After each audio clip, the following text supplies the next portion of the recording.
Hey guys, just want to do a quick video on showing you how to replace a camshaft position sensor intake side for a 2003 BMW Z4 or other E46 engine variants. They're all the same instructions. If you looked at another video already, I'm confirming that it's the same process, just a little different here. The reason I'm replacing this is because I was having random intermittent engine, the engine would just cut off like slowly. I'd give it some gas and it would kind of, feel like it's drowning or the timing was off or something. There was no codes, no faults, and it almost seemed very random to me. It didn't happen only when it was cold or only when it was hot. Speeds and variable, gears. One time it cut off on me on the middle of an intersection off of a red light. Another time it cut off on me in fourth gear going, 35, 40, whatever I was going. And the engine just dies. If you try to crank it back up immediately, it doesn't work. If you crank it up, give it some gas, sometimes it would work, sometimes it wouldn't, but eventually it would start working again. I've already replaced the fuel pump, so I know my fuel pump is not the issue. The fuel pump is still testing, it's still priming, it's still sounding good. Went online and other people had similar issues to me, so I'm going to go ahead and replace this, and I'm sure this is going to be the issue solved. I am doing the intake and the exhaust side. I'll put them on a separate video, but I just want to show you the intake side real fast.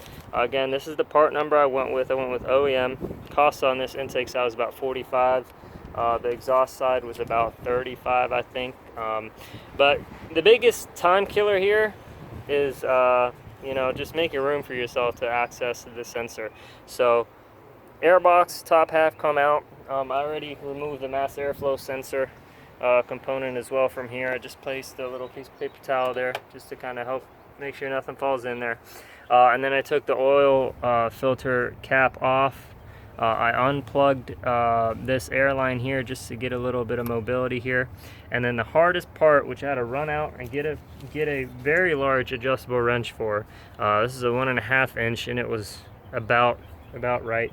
Was this guy right here. I don't remember what it was called again, but it sits here.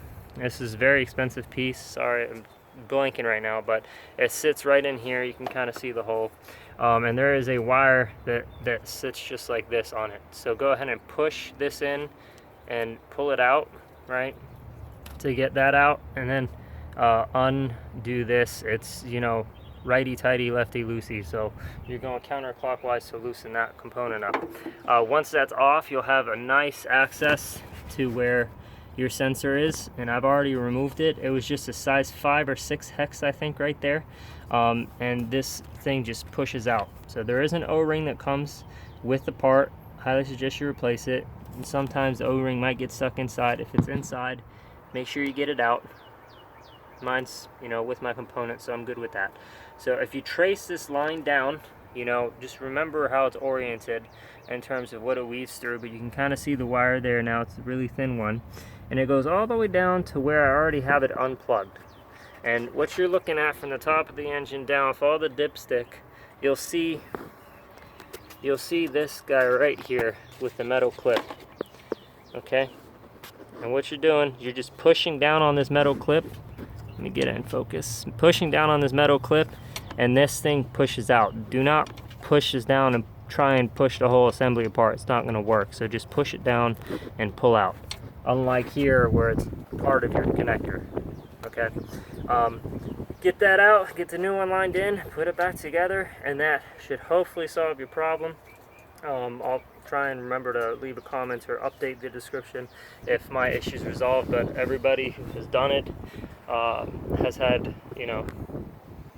good luck with it. It's usually the intake side. I don't know if this positioning of it being higher and more heat around it, or if it's the way the wire is laid out. But usually it's the intake side that's the issue. If you're tight on money, I bet the money on that. I just went ahead and got a exhaust side as well because I like to be, ahead of the game in terms of issues on this car. So that's everything, I think. Yeah, that's everything. This about was a size 31 millimeter. That's pretty much the only thing that was annoying. I'm sure you guys have had the oil filter off before. So if you have any questions, leave it below. I'll get you guys the exhaust video up or exhaust side video up when I get that done, and wish you all the best. Good luck. Thanks.